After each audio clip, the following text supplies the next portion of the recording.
Good morning, ladies and gentlemen.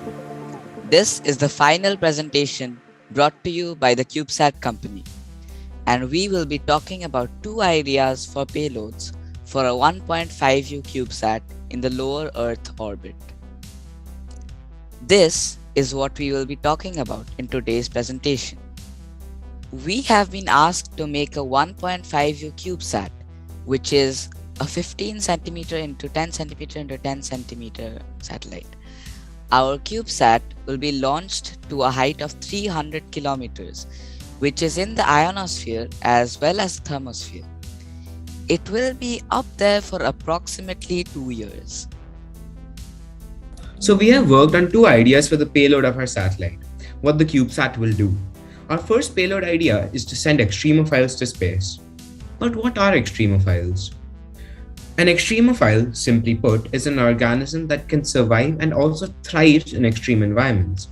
By extreme environments in this context, I mean maybe environments with extreme heat, or maybe environments with extreme cold, or environments without water, or environments with radiation, or environments without food for a long time. And these creatures, they survive in these environments that we cannot even think of surviving in. And since space is one of the most extreme environments that we know, we want to take these extreme creatures and put them in this extreme environment and study their life in space. Out of a variety of extremophiles that could have been used for this mission, we have narrowed down on two of them. The first one being tardigrades. Tardigrades, also known as water bears, are one of the most resisting organisms we know.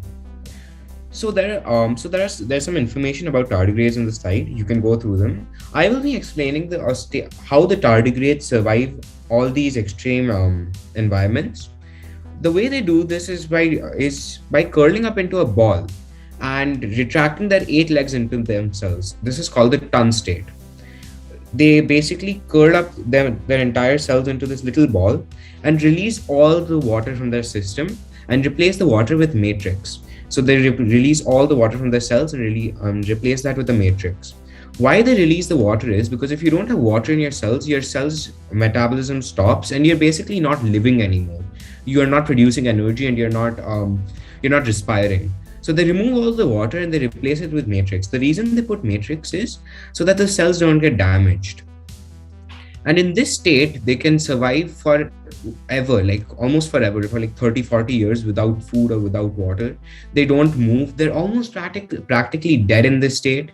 They don't do any of their daily activities like eating or respiring or whatever.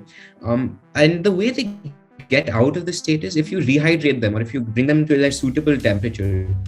Like if you bring them back to livable conditions, the matrix dissolves and they consume water, and water comes back into their cells, and they just resume their lives as if nothing happened to them.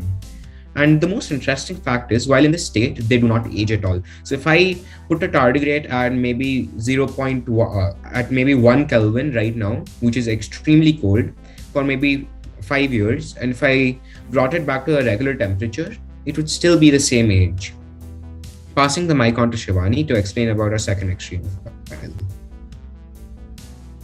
So I'll be talking about the second extremophile known as Deinococcus radiodurannus. Deinococcus radiodurannus is also called as Conan the bacterium. It is an extremophilic gram-positive bacterium. It is one of the most resistant organisms identified to date. They are tolerant to ultraviolet radiation, ionizing radiation, cold, dehydration, different acids, vacuum, etc. So these organisms, they have a dominant energy for this resistant. They have multiple copies of their genome and rapid DNA repair mechanisms. But how do they do this? So this is a two-step process. First of all, these organisms, they reconnect the chromosome fragments by a process called single-stranded DNA annealing. In the second step, multiple proteins mend the breaks in the double-stranded DNA through homologous recombination. So these organisms, they do not form endosperms and they are non-motile. They're also called as obligate aerobic chemoorganoheterotrophs. That is, they use oxygen to derive energy from organic compounds in the environment. But what do they eat? They utilize a vast array of sugars, amino acids, organic acids for catabolism, but they require a minimum growth temperature of 25 to 35 degrees Celsius. Where are they found? They're usually found in habitats rich in organic materials or on the inside walls of nuclear reactors. We all know since the dawn of space exploration, outer space is a hostile environment to all life forms. However, this organism, Deinococcus radiodurannus, among other extremophiles, is known to survive space for 3 years. Deinococcus radiodurannus was exposed 1 year outside the International Space Station. So these results in the lower Earth orbit conditions show that they do not show any morphological damage on it. But there was an accumulation of numerous outer membrane vesicles. There were a number of repair mechanisms that were triggered, and there was an abundance of proteins and mRNA. There are many theories as to why this was the result, but we all know that this kind of study helps us understand how bacteria can survive other worlds as we further our travel beyond the solar system.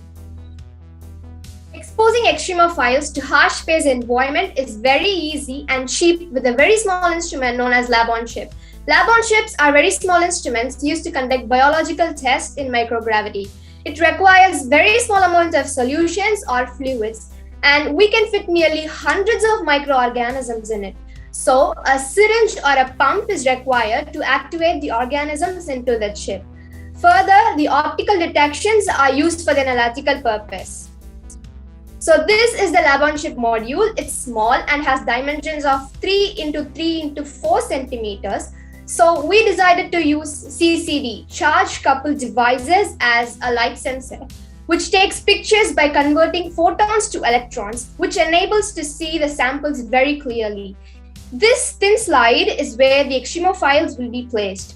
The OLED, organic light emitting diodes, are novel light sources for bacterial invasions. They are more efficient since they are self-emitting light source, so they don't need an external light source to display an image. So this lab-on-chip is where the extremophiles will set up for the launch. So what will be the experiments that will be conducted on these organisms? The first being the effect of UV radiation on their growth.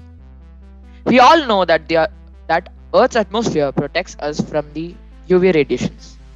But once we are in the thermosphere, that doesn't happen anymore. You are subjected to UV radiation. And the same thing is going to happen to the tardigrades and the radiodurans. So we will be observing what will happen to them. Next, we will be checking the effect of microgravity on extremophiles. As space has microgravity, technically we are in the atmosphere, but still that area has microgravity. So that will be the second experiment. The third being the temperature stress on microbial growth. So the Earth's atmosphere protects us from heat. Keeps the Earth's environment moderate. But once you are in the thermosphere, that doesn't happen anymore. As the name suggests, thermo, heat, it has extreme heat there. And thus when we subject them, we will be finding a new reactions and what will happen to the extremophiles. Last but not the least is the effect of acids on tardigrades and radiodurans. We will be first checking this experiment on Earth itself. We will be conducting it on Earth. We will be first using weak acids to check if they can survive, and then slowly progress onto the stronger ones. And then we will be taking this experiment to space. Now that we're done with our first payload idea, let's move on with our second payload idea, which is researching the ionosphere and its relation with natural phenomena such as weather and natural disasters. Natural disasters such as earthquakes, volcanic eruptions, and cyclones create acoustic gravitational waves. As these waves rise through the atmosphere, the decreasing atmospheric density drastically increases the amplitudes of these waves, resulting in disturbances that can significantly affect the ionosphere. These disturbances affect the electron density of the plasma in the ionosphere, which can be measured using an instrument called a LANGMUIR probe. The GNSS receivers, in our case the GPS receiver, will be used as the ionospheric sounding device, which helps detect the disturbances in the ionosphere by measuring the total electron content between the CubeSat and a ground-based receiver. By doing so, we can verify changes found from the LANGMUIR probe measurements and accurately detect natural disasters from orbit. Let us now talk about the star of the second project, the LANGMUIR probe. The use of a LANGMUIR probe in space was first made by Reifman and Dow when they installed it on a reformed V2 rocket. LANGMUIR probes are used to obtain the ionospheric electron density and temperature. In our project, it would be used to find the difference between the conditions of the electrons present in the ionosphere before and after a natural disaster. Hence, researching the effects of natural disasters on the ionospheric composition. But exactly how would it work? And what is the connection between a simple earthquake on Earth and the electrons present at a height of 300 kilometers? When acoustic and gravity waves reach the ionospheric altitudes, they induce fluctuations in the ionospheric electron density through dynamical and photochemical processes. These fluctuations in the ionosphere will be calculated by the LANGMUIR probe installed in our satellite. Now, to show you a 2D figure of the LANGMUIR probe. These are the various components of a LANGMUIR probe. The LANGMUIR probe technique involves in applying a voltage to a metallic conductor immersed in plasma and observing the collected current. The probe creates a plasma sheath around it that helps gather the electrons to calculate the temperature and density. Now moving to the 3D model of our LANGMUIR probe. There is a ceramic coating on the external parts of the LANGMUIR probe as it can be seen, and the main probe is plated with 10 micrometer of gold to avoid oxidation. The main probe would be 1.5 centimeters in diameter, and the main rod would be 3 centimeters long, and it will be extended to how much ever required. Also, we have gone through research papers where a spherical LANGMUIR probe has been installed in a nanosat in the past, a type of satellite with smaller dimensions than a CubeSat, which led us to use a spherical LANGMUIR probe for our CubeSat as well. Now let's look at the other components of our CubeSat. Components required. The first one is GPS receiver, that is Global Positioning System.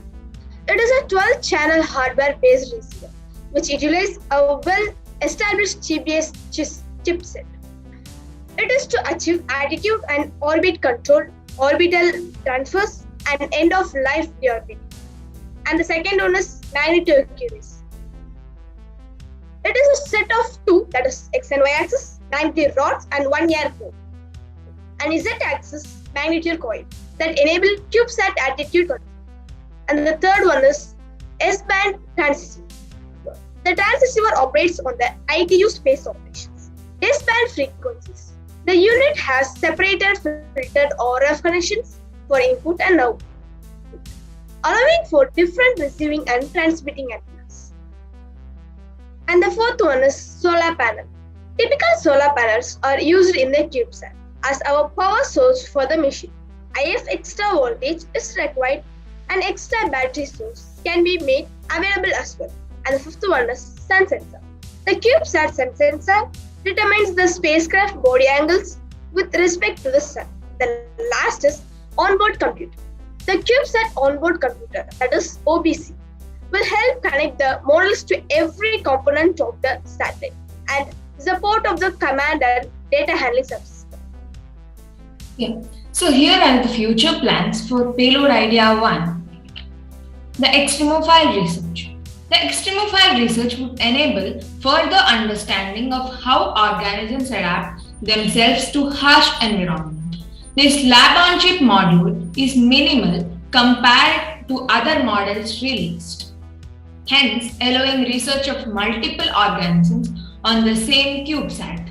Extremophile research in LEO to understand the mechanism and process through which life can exist beyond Earth, expanding our knowledge on surviving and adapting in the hostile environment of outer space. Future plan payload idea 2. From the second idea that we had, we could understand much deeper the relation between weather and ionosphere. Also, fitting a LANGMUIR probe into a small-sized CubeSat will enable researchers to easily measure the environment. Finally, the prediction of any disaster could be made upon understanding the atmosphere. Now coming to the masterminds behind this project, our brains and drones, Sujay sir and Aditya sir, who pushed us to perform better every day and provided us with a tremendous amount of help at each and every step of the process. Coming to the main team, I'm Nandini Tiwari, the team leader, Aditya, the assistant team leader, Dhriti, Nirav, Abhiraj.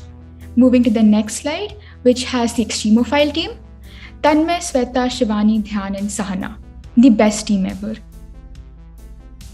And now, over to the most important part, our experience. Our experience, as expressed by Sahana and Dhriti, was fantastic.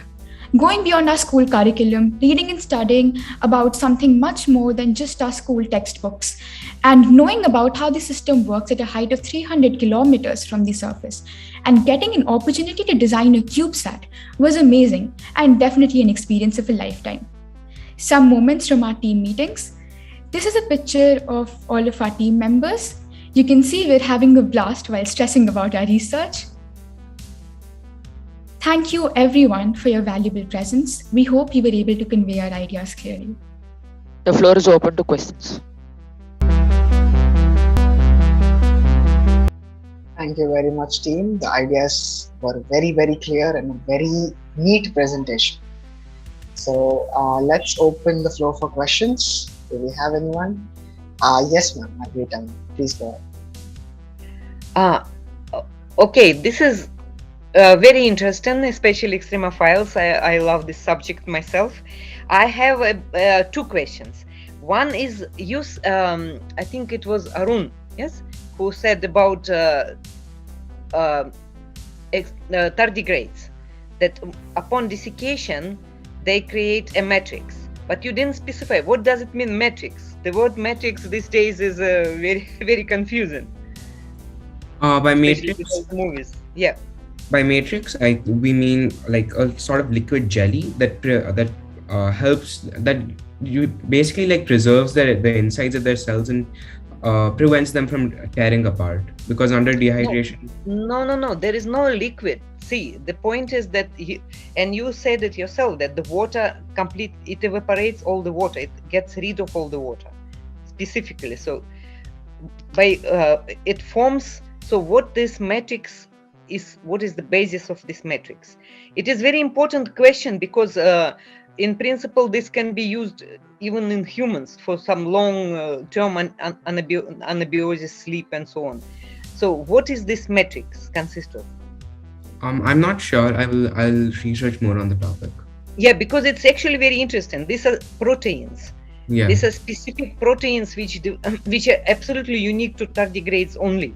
Okay. And more importantly, these proteins are water soluble, in the sense that the moment the water comes back into the system, they dissolve. Yeah, and everything comes back to normal. That is why it is important to know that it is actually a protein. Right. Okay.